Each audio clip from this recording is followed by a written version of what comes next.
Hello, I'm Tara, and welcome to Tara's Mental Calibration. Let me go ahead and throw out my disclaimers. First of all, welcome to the channel, and just know I am not a medical professional. I am not a psychologist. I am not a psychiatrist. I am no kind of counselor. I am actually currently in my own trauma therapy. And I'm also going to put out some trigger warnings. I never know where the podcast is going to go. So there could be some things that could trigger or upset you, um, things that you may not have been aware of, etc., etc. Please use your own discernment as to what you listen to. If it doesn't apply to you, don't make it apply. And I highly recommend therapy to everybody, even if you think that you are 100% perfectly mentally stable. So I'm going to go ahead and get into what today is about. Um, I had an incident happen about a week ago, and I had to study up on exactly what happened. A little bit of the scenario was I was trying to move some furniture. It was actually my TV. I was trying to move my TV, and I bumped into a shelf. And at first, something just fell off the shelf. It wasn't a big deal, but it was enough to put me on edge. And I felt um, a sense of panic, and I pushed it down. I didn't know where the panic came from. I I whenever I feel something like that, it's usually just when I'm trying to get something done and you just feel like things aren't going right. And so there's a sense of irritation, but it really wasn't irritation. I realized it was panic, and I pushed it away. I'm like, it's not panic, that's irritation. So the next thing that happened was I extended the TV out a little bit too far, and the cords pulled on the PlayStation 5. And it pulled the PlayStation 5 onto the ground with a big crash. And I literally broke. I broke down crying. I had a huge meltdown. My husband came in, was like, it's okay. It's all right. Don't worry about it. And I just started apologizing like I had just gotten some kind of beat down. And I could see the look on his face of what is going on at the same time of him trying to console me, not knowing what snapped within me. And I had to, like, there was a whole other thing going on within me. I had a flashback of me screaming and being terrified and apologizing over and over again, saying, I'm sorry, I'm sorry, I'm so sorry. I'll never do it again. I'm so sorry.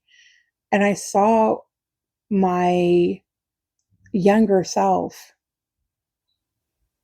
screaming and apologizing. Whatever happened in that moment, my body remembered, but I didn't have an actual memory to tie it to. And that's a realization that came to surface, that whatever happened when I was a child my brain blocked out the memory because it was so horrendous. And it made me wonder what happened. I think that some of the things that I go through, or as I'm going through therapy, I have a hard time wrapping my head around not remembering the actual memory. It's like, why did I respond that way? Why did I react that way? I'm not I'm not in any kind of abusive relationship. I'm pretty isolated, self-isolation, because I don't want connections. I don't trust people. I try my best. I try to get out there. Like I try to talk to people. I really do try. It takes a lot. And it makes me wonder what happened. And I know in therapy, they say that you don't have to remember in order to heal. But there's that part of me that's just like, my body remembered something horrible and I can't put a memory to it. So, how am I supposed to guard myself if I don't know what it was that hurt me in the first place? But that's the whole beautiful part of therapy. You keep yourself in a safe place. You don't have to worry about it. You can, at some point, you can get to a level of being in a peaceful place where you can let your nervous system relax. So there is a term for what I went through. It's called somatic um, memory or body memory. Um, it's like traumatic experiences that can be stored in your nervous system, your muscles, your cells, where you can hear a sound or you can be in a certain environment picking something up. And, like during that instance of like my example with the PlayStation 5, my body remembered some kind of punishment, some kind of beating. And I I didn't mentally recall the memory. And see, that's the whole thing, like, when it's come to my family, when I do stuff like that, they're like, "If you don't remember it, you don't have details, it didn't happen." Which is why I really don't talk to my family now. It's like you're trying to bring this stuff up, but you don't even truly remember, so it didn't happen. So a lot of things get swept under the rug, and it can make you feel as if you're crazy, but your body remembers. Your your emotions, I don't even know if I'm saying that right, but your emotional state remembers. Like everything about you remembers except the actual frame by frame memory. So I had some kind of flashback that I couldn't mentally recall. And it was very intense. It was emotionally distressing. And it triggered so much. I know that it echoed something that happened in the past in some form. It may not have exactly been that, but it echoed something that sent me into that sense of panic. And it had to be so horrible that my mind blocked it out because it was overwhelming. And it was a sense of trying to protect me from not remembering the traumatic experience. And this is a form of dissociative amnesia. Um, so I'm in this process of unraveling this. So what I did to center myself on this was I had to stop what I was doing. I was lucky to have my husband there. I don't know if I would have responded as bad if I had been by myself. I'm not sure. The PlayStation 5 that fell was actually mine. So it's not like I was damaging somebody else's stuff, but it was, I don't know how I would have reacted if I had been by myself. I may have reacted worse. I may have not reacted so bad. Like sometimes when we make mistakes on our own and nobody's watching, we're like, that's not a big deal. I can fix it. But when somebody else is watching or when somebody else is nearby, there can be a sense of, I have to mind my P's and Q's and I have to do this perfectly. There's like a sense of putting ourselves on a certain, um, what's the word I'm looking for? It's like we pressure ourselves to do perfect, like to do something correctly because somebody's watching or because somebody is nearby. So I'm not sure how I would have responded if I had been alone. But it's that whole thing of trying to live up to that sense of perfection. You feel like you have to walk around on eggshells or you have to walk around on your tippy toes, even in situations that you don't have to. Like where I'm currently at, I don't have to tiptoe around. I don't have to sugarcoat things. I don't have to, um, you know, I can be my authentic self. But even though I'm in that situation, I feel like because of the things that's happened in my past, I'm trying to relearn or I'm trying to learn something new of being comfortable in my own skin. And so it's like during the time, my husband being there, he helped center me by just being there. He kept telling me that it was okay. It was okay. And I just kept apologizing so hard. I can't get past how emotional my inner child was, how scared and frightened she was, and how I just kept saying over and over and over again about how sorry I was. And just by him telling me it's okay, it's okay, it's okay, like that's the most that he did. And that's all he had to do. The rest of it, just knowing that I was in a calm and safe environment, it allowed me to process and remind myself where I was at. And I had to look at my inner child and let her know she was safe.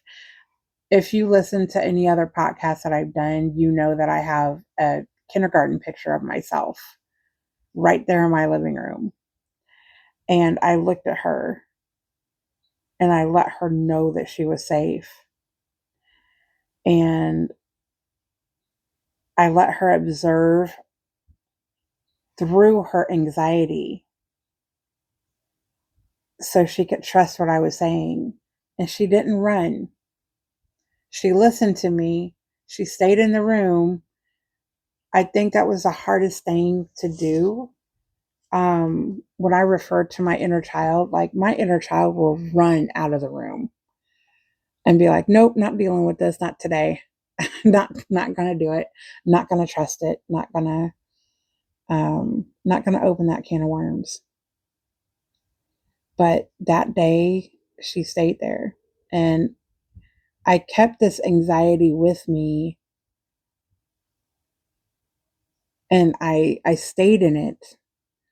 It was for at least 2 or 3 days. It was at least 2 or 3 days. And I was totally shook. And the flashbacks that I had from it was, I remember whatever it was that happened. I remember getting hit. I remember screaming. I remember being sorry. I remember the pain, like that my body feels the pain. I remember the emotional intensity of it. I just don't remember what happened before that. And I actually cannot see the person who's doing it, even though I think I know who it was. I don't see a face, I just see their hands.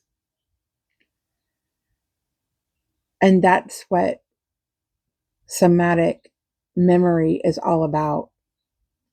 So when people have told me that I was crazy, or people tell me, like, you can have traumatic experiences happen to you that you don't mentally remember because your body, your mind is protecting you from how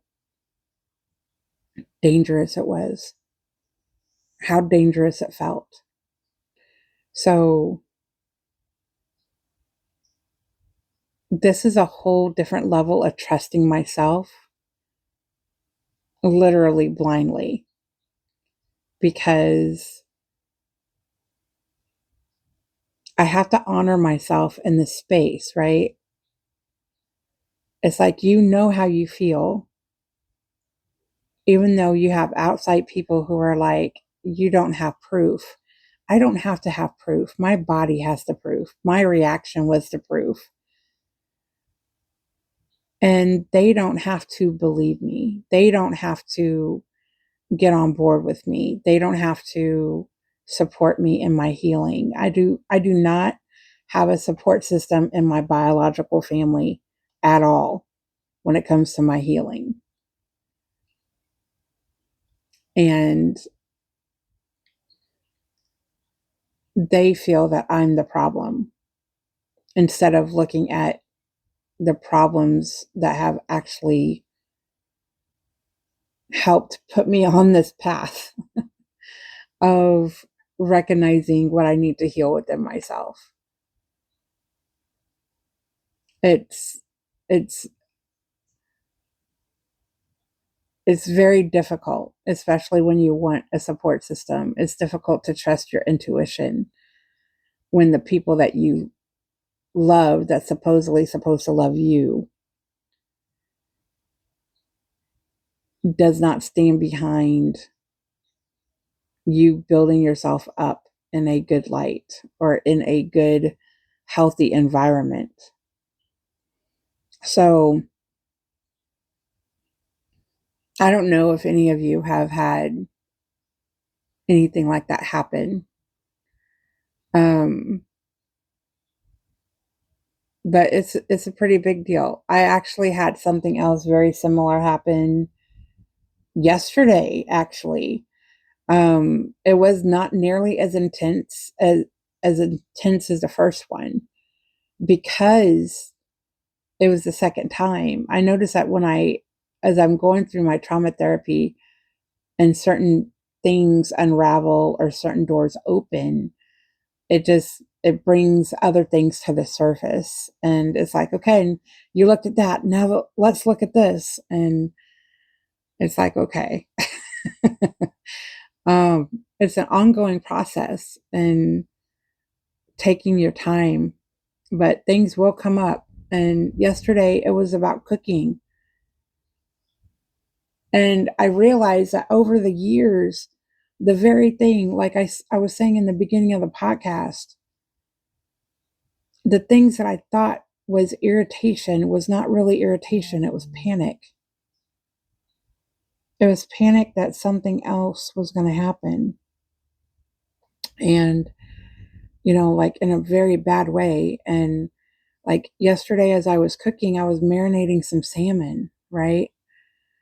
And I did it, I didn't do it wrong, but it didn't go exactly how I wanted it to go when I was mixing up the marinade. And this is how much pressure I put on myself, like it was just mixing up the marinade. I promise you, that's all it was. It didn't ruin my dinner. It didn't do anything. It's just I didn't mix it up in the same order that the recipe said to mix it up, and I didn't have it in the bag that they suggested I have it in. That was it.